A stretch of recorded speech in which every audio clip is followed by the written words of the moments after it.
Welcome to the series of final term preparation. ये final term की preparation series की video है। Complete series इस चैनल के ऊपर अपलोड की जा रही है और आज की वीडियो के अंदर आपको ECO 402 की फाइनल टर्म की प्रिपरेशन के लिए सॉल्व पेपर करवाया जा रहा है, जिसके अंदर आपको इंपॉर्टेंट सॉल्व MCQs भी करवाए जा रहे हैं और इंपॉर्टेंट सॉल्व क्वेश्चंस भी करवाए जा रहे हैं। तो शुरू करते हैं आज के इस ट्यूटोरियल को। इसमें आपके सामने इंपॉर्टेंट क्वेश्चंस हैं जिनके आंसर्स आपको MCQs के बाद करवाए जाएंगे। तो पहला ये कि what is marginal revenue, marginal revenue क्या है। उसके बाद ये कि what is the difference between accounting profit and economic profit. Accounting profit और इकोनॉमिक प्रॉफिट दोनों अलग तरह के प्रॉफिट होते हैं। जाहिर बात है इन दोनों के दरमियान कुछ डिफरेंस होते हैं, वो आपने बताना होंगे इस तरह के क्वेश्चन में। और उसके बाद ये कि what is the opportunity cost of land, land की जो अपॉर्चुनिटी कॉस्ट है वो क्या है। उसके बाद ये कि define the characteristics of market structure, market structure की जो कैरेक्टरिस्टिक्स हैं उसको डिफाइन करना है। उसके बाद ये व्हाट इज़ टैरिफ, टैरिफ क्या है। उसके बाद ये डिफाइन करें मार्जिनल और एवरेज प्रोडक्ट, इन दोनों को डिफाइन करना होगा इस तरह के क्वेश्चन के अंदर। तो अब आपके सामने जो है वो MCQs हैं, इसके बाद आपको जो है क्वेश्चन एंड आंसर करवाए जाएंगे। तो पहला ये कि गुड ए जो है वो नॉर्मल गुड है। सो जो डिमांड कर्व होगा गुड ए का वो क्या होगा। अगर गुड ए नॉर्मल गुड है तो ऐसे सिचुएशन में इसका डिमांड कर्व जो होगा वो होगा slope upward. So this one is the answer. और उसके बाद ये कि जो कॉन्सेप्ट है रिस्क प्रीमियम का अप्लाई किया जाता है एक ऐसे शख्स को जो कि इनमें से क्या होता है वो रिस्क अवर्स होता है। उसके बाद ये कि रिसेंटली पाकिस्तान ने एक्सपीरियंस किया है लार्ज ग्रोथ जो है पॉपुलेशन के अंदर, और नतीजा ये निकला है कि जो डिमांड कर्व है टेलीफोन लाइन का पाकिस्तान के अंदर वो किस तरफ शिफ्ट हुआ है, वो हुआ है राइट की तरफ, सीधी तरफ। और उसके बाद ये कि जो चेंज आता है क्वांटिटी डिमांड में गुड्स के, नतीजा जो कि होता है चेंज आने से रिलेटिव प्राइस में लेवल ऑफ सेटिस्फेक्शन के साथ जो कि रहता है कांस्टेंट, वो कहलाया जाता है। कौन सा इफ़ेक्ट, वो कहलाया जाता है सब्स्टिट्यूशन इफ़ेक्ट कहलाया जाता है। उसके बाद ये कि जो मैग्नीट्यूड है slope of an indifference curve का, वो इनमें से क्या है, वो कहलाया जाता है marginal rate of substitution.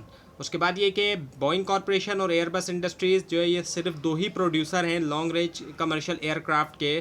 So market जो है वो परफेक्टली कॉम्पिटिटिव किस वजह से नहीं है, क्योंकि each company can significantly affect prices. अब सिर्फ दो ही जब फर्म्स हैं तो जाहिर बात है दोनों जो है वो प्राइसेस को अफेक्ट कर सकती है। अगर कोई भी फर्म प्राइस कम करेगी या ज़्यादा करेगी दूसरी पे असर पड़ेगा। और उसके बाद ये कि विच ऑफ द फॉलोइंग इनमें से कौन सा जो है वो फैक्टर ऑफ प्रोडक्शन नहीं है। सो लैंड, लेबर, कैपिटल और एंटरप्रेन्योरशिप होते हैं, तो इसलिए डिमांड कोई फैक्टर ऑफ प्रोडक्शन नहीं होता। उसके बाद ये कि इंडिफरेंस कर्व जो है वो कॉन्वेक्स होते हैं उसके ओरिजिन तक, क्योंकि किस वजह से होते हैं, वो ये है कि अजम्पशन जो होता है diminishing marginal rate of substitution का। और उसके बाद ये है कि law of diminishing marginal returns, diminishing return actually apply किया जाता है इनमें से किसको, शॉर्ट एंड लॉन्ग रन दोनों को। So this one is the answer. और उसके बाद ये कि जो वेटेड एवरेज है तमाम पॉसिबल आउटकम का एक प्रोजेक्ट के प्रोबेबिलिटीज़ के साथ आउटकम की यूज़ किया जाता है एज अ वेट, वो जाना जाता है इनमें से किसके तौर पर, एक्सपेक्टेड वैल्यूज़ के तौर पर। उसके बाद ये कि इन्फेरियर गुड के लिए इनमें से क्या है, price elasticity of demand negative है और इनकम इलास्टिसिटी ऑफ डिमांड भी नेगेटिव है। So this one is the answer here. उसके बाद ये कि एक प्रोडक्शन फंक्शन जिसके अंदर यूनिट्स जो है वो परफेक्टली सब्स्टिट्यूटेबल है, उसका ISO काउंट होगा जो कि क्या है, लीनियर है, linear is the answer here. उसके बाद ये कि एक इंक्रीज़ होना इनकम में जबकि प्राइजेस को कांस्टेंट रखते हुए रिप्रेजेंट कर सकता है इनमें से क्या, पैरेलल आउटवर्ड शिफ्ट जो है बजट लाइन के अंदर। उसके बाद ये कि जो डाइवर्सिफिकेशन का ऑब्जेक्ट है वो इनमें से क्या है कि रिड्यूस करना रिस्क और फ्लक्चुएशन जो है इनकम के अंदर। उसके बाद ये कि सलमान जो है वो प्रेफर करता है सर्टेन इनकम जो है $20,000 की, कि वो गैम्बल करे। प्रोबेबिलिटी है जिसकी 0.5 ऑफ $10,000 एंड प्रोबेबिलिटी 0.5 ऑफ $30,000। यानी कि सलमान जो है वो प्रेफर ये करता है कि सर्टेन इनकम जो है उसकी $20,000 की, कि वो गैम्बल करे जिसमें 0.5 प्रोबेबिलिटी तो $10,000 की है और 0.5 प्रोबेबिलिटी जो है वो $30,000 की है। तो हम इस इंफॉर्मेशन की बेस के ऊपर हम कह सकते हैं कि सलमान जो है वो रिस्क अवर्स है। और उसके बाद ये कि चेंज जो आता है क्वांटिटी डिमांड के अंदर एक गुड की, नतीजा होता है चेंज होने से रिलेटिव प्राइस में लेवल ऑफ सेटिस्फेक्शन रहती है कांस्टेंट, वो कहलाया जाता है सब्स्टिट्यूशन इफेक्ट। उसके बाद ये कि जो मैग्नीट्यूड ऑफ स्लोप होता है इंडिफरेंस कर्व का, वो इनमें से क्या है, वो कहलाया जाता है marginal rate of substitution. I think ये रिपीट हुआ है। उसके बाद ये कि जो इंडिफरेंस कर्व होते हैं ये कॉन्वेक्स होते हैं ओरिजिन से, बिकॉज ऑफ किस वजह से, अजम्पशन की वजह से diminishing marginal rate of substitution के। और उसके बाद ये कि जो वेटेड एवरेज होता है तमाम पॉसिबल आउटकम का एक प्रोजेक्ट के विद द प्रोबेबिलिटीज़, जो प्रोबेबिलिटीज़ होती है आउटकम की उनको यूज़ किया जाता है एज अ वेट, वो जाना जाता है एक्सपेक्टेड वैल्यूज़ के तौर पर। उसके बाद ये कि एक प्रोडक्शन फंक्शन जिसके अंदर इनपुट्स परफेक्टली सब्स्टिट्यूटेबल होते हैं, उनके अंदर आइसोकोंट होंगे जो कि लीनियर हैं। और उसके बाद ये कि ऑब्जेक्ट जो डाइवर्सिफिकेशन का डाइवर्सिफाई किया जाता है किस लिए, ताकि रिस्क को कम किया जाए, फ्लक्चुएशन जो होती है इनकम्स के अंदर। और चेंज जो आता है क्वांटिटी डिमांड में एक गुड की रिजल्ट होता है, वो चेंज आने से रिलेटिव प्राइस में लेवल ऑफ सेटिस्फेक्शन जबकि रहती है कांस्टेंट, वो कहलाया जाता है सब्स्टिट्यूशन इफेक्ट। आई थिंक ये भी रिपीट हुआ है। और जो मार्जिनल मैग्नीट्यूड होता है slope of an indifference curve का, वो इनमें से कहलाया जाता है मार्जिनल रेट ऑफ सब्स्टिट्यूशन। और जो वेटेड एवरेज होता है तमाम पॉसिबल आउटकम का एक प्रोजेक्ट के, और जो प्रोबेबिलिटीज़ होती है आउटकम की, उसके जाता है एज अ वेट, वो एक्सपेक्टेड वैल्यूज़ हैं। अच्छा, अब ये कि इनमें से कौन सा जो है ऑप्शन, उसकी वजह से क्या होगा कि डिमांड कर्व जो है बटर के लिए वो शिफ्ट होगी लेफ़्ट की तरफ। सो इसका जवाब all of the given option है, जिसके अंदर इंक्रीज़ हो जाना बटर की प्राइस के अंदर, और इन डिक्रीज़ हो जाना कंज्यूमर की इनकम के अंदर, इंक्रीज़ हो जाना प्राइस ऑफ मार्जरीन। तो इन तमाम से जो है वो क्या होगा, जो बटर की वो होगी क्या कहते हैं डिमांड का, वो शिफ्ट हो जाएगी लेफ़्ट की तरफ। So all of the given option इसका आंसर है। उसके बाद ये कि जो टेक्नोलॉजिकल इंप्रूवमेंट है वो इनमें से क्या है, all of the given are true है, जिसके अंदर can hide the presence of diminishing return भी है, can be shown as a shift in the total product curve भी है, allow more output to be produce with the same combination of inputs है। उसके बाद ये कि एक नॉर्मेटिव इकोनॉमिक स्टेटमेंट इनमें से क्या है कि statement of what ought to be not what is, यानी कि एक ओपिनियन बेस्ड जो होता है वो कि क्या होना चाहिए, ना कि ये कि क्या है। So what ought to be या फिर व्हाट शुड जिस तरह हम कहते हैं, तो ये ओपिनियन बेस्ड होता है नॉर्मेटिव इकोनॉमिक स्टेटमेंट। उसके बाद ये कि अगर इनकम इलास्टिसिटी ऑफ डिमांड जो है वो 1/2 है, हाफ है, सो गुड जो है वो इनमें से क्या है, वो है नॉर्मल गुड है।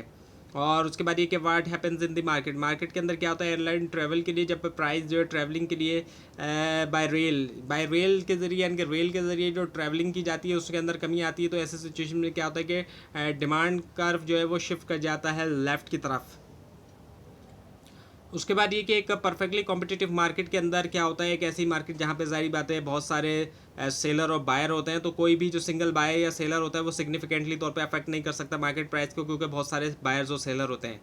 Now the what is marginal revenue, marginal revenue क्या होता है, मार्जिनल की हम बात करते हैं तो लफ्ज़ मार्जिनल का मतलब वैसे एडिशनल होता है, और ये एडिशनल रेवेन्यू होता है जब प्रोड्यूस किया जाता है एक ज़्यादा यूनिट आउटपुट का, जितने यूनिट बन रहे हैं उसमें जब एक एडिशनल यूनिट भी करेंगे हम प्रोड्यूस, उससे जो एडिशनल रेवेन्यू आएगा उसको हम मार्जिनल रेवेन्यू कहेंगे।